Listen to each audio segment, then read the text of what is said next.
There is an emptiness that lingers in the spaces where love should have been. It does not shout, does not scream for attention. It simply sits quiet, persistent. You try to ignore it, but it is always there, like a shadow that never leaves. It is the absence that you carry within you, even when the world around you appears full. It is a gentle ache, one that you have come to recognize as your own. You call it many things: loneliness, insecurity, or fear.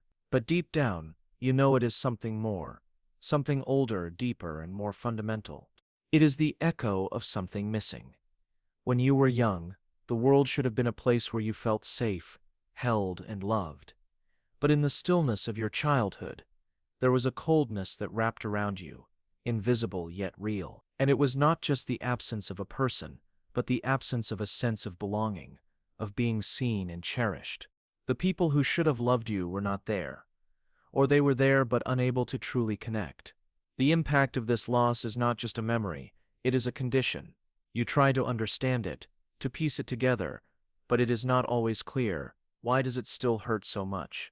Why does it feel like you are never fully here, in the present? Why do you find yourself chasing love in all the wrong places, in all the wrong ways? It is because deep inside you there is a wound that was never fully acknowledged. That wound shaped how you see yourself, how you see others, and how you move through the world. You were not taught how to trust, how to lean on others, or how to feel secure. You were left to navigate the world alone, even when others were around. There is a part of you that longs for connection, for real, unshakable connection. But you cannot quite reach it. Not fully. It always feels just out of reach, like a dream fading. When you wake, you have learned to survive in the absence of love. But that does not mean it does not hurt. It is not just about the relationships you had or did not have as a child. It is about how you have internalized those early experiences, carrying them with you, silently, into adulthood. And so, even now, you find yourself doubting your worthiness. Even now, you wonder if love is meant for someone like you. It is not that you cannot love, it is that you fear being loved. You fear being seen, truly seen, because that could mean being abandoned again. It is easier to guard yourself, to remain just out of reach, than to risk the pain of another loss. Because somewhere deep inside, you have convinced yourself that you are not enough. But it is not you who is not enough. It is the love you were given, or were not given, as a child, that has shaped the way you see yourself. And it is this painful, subtle impact that you carry with you. It is the quiet voice that whispers that you are undeserving, unworthy, unloved. It is the ghost of childhood abandonment, lingering in your present relationships, guiding how you connect. Because, despite all your achievements, despite all the good you bring into the world, there is still that ache, the fear of being abandoned once more, of being alone. And sometimes you wonder if you will ever truly feel safe in love. And yet, despite all this, you are not broken, you are not incomplete. You are simply carrying the weight of an old story, one that has been told to you without your consent. It is the story of a child who was left, and who learned to survive on their own, without the warmth and comfort of a steady hand. But that story does not define you. That story is not the end of the narrative. You are here now, in this moment, and you can begin to understand the truth of your experience. You are not damaged. You are not unworthy. You are simply trying to heal from a wound that was never truly seen. And when you look at your relationships, at the way you move through them, you begin to understand it is not about finding someone to fill the void. It is about finding the courage to trust yourself first, to heal the wound within you, so that the love you long for can finally begin to take root. It is a journey, one that will take time. But there is healing in the recognition of this truth, and healing in time will show you that love can be safe, not just from others, but from yourself too. There are moments when you feel it most, the quiet, the stillness. You find yourself searching, reaching, grasping at the air, trying to hold on to something you cannot name. It is not the absence of love that hurts the most, but the overwhelming sense that you are too much for it, or not enough. You live in the tension between wanting and fearing, desiring connection while hiding from it at the same time. Because there is a part of you that knows what it feels like to be abandoned, not just by a person, but by the very concept of safety. And the weight of that abandonment presses into every relationship you try to form. It manifests as doubt, as hesitation, as a quiet war inside yourself. You want to trust, to open up, but your body tenses, your mind shuts down. Sometimes you wonder if you can even trust yourself. If your choices are driven by a genuine desire for connection, or if they are shaped by a fear of being left behind, because you know this fear, this insidious belief, that you do not deserve real love, that you do not deserve to feel safe. It sneaks into your thoughts when you feel vulnerable, when you are too close to someone else, too close to the possibility of closeness. And so you retreat, you pull away, not because you want to, but because your body knows what it means to feel rejected, and it is trying to protect you. It tells you that if you can keep people at arm's length, you will not be hurt. It tells you that if you do not get too close, you will not feel the pain of them leaving. But what happens when you are the one who leaves first? When you sabotage your own relationships, convincing yourself that it is better to withdraw before you can be hurt. This is where the cycle begins. The cycle of seeking connection only to push it away, of wanting safety, but denying it when it comes. It is not just the other person's absence that hurts you. It is your own refusal to trust them, to let them truly in. You protect yourself by keeping love at a distance, not because you do not crave it, but because you fear it will betray you, just as it did once before. There is a part of you that knows that love, the kind you need, requires vulnerability. But vulnerability feels like exposure, a rawness that you cannot bear. There is something so deeply human about this cycle, this push and pull. It is not unique to you, though it feels that way. Everyone, in some way, carries a version of this. People have a deep-seated need to be seen, to be held, to be loved. But what happens when that need was unmet in childhood? When the safety you should have had was never offered, or was taken away too soon? People with this kind of wound often build walls around themselves, protecting the softest parts of their hearts. They look at love as something fragile, something that could slip through their fingers, something that can be lost if it is not carefully guarded. They settle into this belief, thinking that love will hurt them, that people will hurt them, and that the only way to avoid it is to stay alone. But this is the great paradox.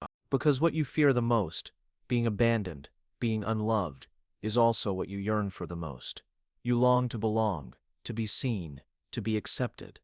And yet you build walls to keep yourself safe, even when those walls keep love out. It is not about the other person's ability to love you.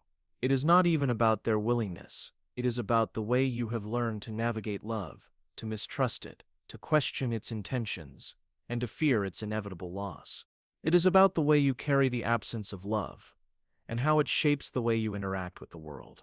It is a harsh reality, the way you push people away, not because you do not care, but because you have been conditioned to believe that closeness will always bring pain, and it is a trap, a silent, invisible trap that leaves you stuck between wanting love and fearing it.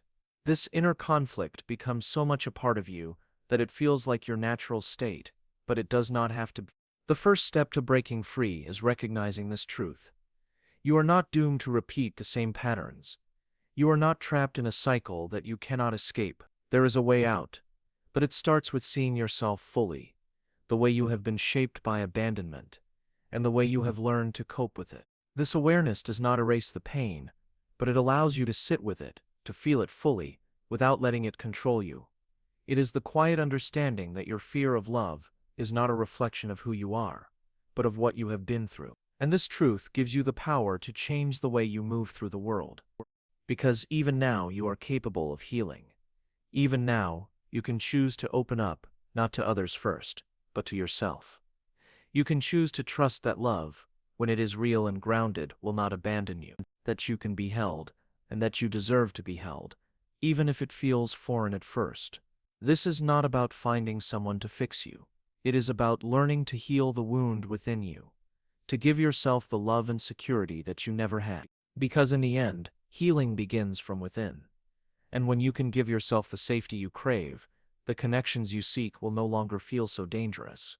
And slowly, you will begin to trust. Slowly, you will begin to let go of the fear and allow love to be something that can hold you, rather than hurt you. There is a quiet moment, a space between breaths, where everything begins to shift. It is not dramatic, it is subtle, like the first light of dawn, slipping over the horizon. You begin to see the truth, not just of your past, but of your present. The fear that has held you, the quiet ache you carry, it does not define you. It was once all-consuming, this feeling of being alone in a crowded room. But now, you realize something. You are no longer that child, lost in the absence of love. You are here now, in this moment, and that is where healing begins. Not in the past, not in what you did not receive, but in the choice you make today to see yourself as whole. Because the truth is, you are not broken. You are not unworthy of love. You are simply someone who has been hurt, someone who has learned to survive, someone who has spent years navigating the world with the weight of an unspoken truth. But that truth, the one that told you love was fleeting, unsafe, it can be rewritten. You do not need to run from the parts of yourself that have been shaped by this wound. You do not need to avoid the pain of abandonment or fear that it will happen again. Because healing is not about erasing the past. It is about learning to live with it, without letting it dictate your future. In the past, you might have thought that to heal, you had to erase the ache. But now, you see that healing is about embracing the ache, allowing it to become a part of your journey, without letting it control you. It is the quiet realization that love does not have to be perfect to be real, and safety does not always come from another person. It comes from within. Sometimes the people we long for are not the ones who will heal us. Healing begins in the deep recesses of our own hearts, when we start to give ourselves the gentleness we once needed, the reassurance we once sought, and when we begin to trust ourselves, when we begin to offer ourselves the safety that we did not receive, we start to attract the love we deserve. It is not about expecting others to fix you, or to fill the emptiness you feel. It is about understanding that the emptiness, the longing, the ache, it is a part of your story. But it is not the end of your story. You can choose to embrace it, without letting it become your identity.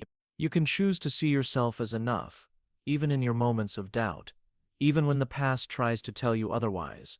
This is the quiet awakening that begins to unfold within you. You do not need to seek love outside yourself, because the love you seek is already inside you. It is the love that understands, the love that forgives, the love that says you are enough, just as you are. It is not perfect, but it is real. And when you can give yourself this love, you will begin to see others in a different light. You will begin to trust more deeply, to connect more authentically, because you will no longer fear the rejection that once haunted you. You will no longer question your worthiness, because you will know with quiet certainty that you are deserving of all the love you desire. This is the gift of healing, the realization that you are not defined by the wounds of your past, but by your ability to move through them, to accept them, and to grow from them. And in this growth you begin to understand something powerful. You were never truly abandoned. You were simply waiting to recognize the love that was always within you. Because healing is not a destination, it is a journey. And every step you take toward self-acceptance, toward trusting your own heart, is a step toward the love you have been seeking. It is a quiet revolution, an unfolding of truth that has always been there, waiting for you to see it. And now in this moment, you can see it. You are worthy of love. You are worthy of peace. And you are worthy of feeling whole. Not because the world gave you everything you needed, but because you can give it to yourself. You are not your past. You are the courage to move beyond it.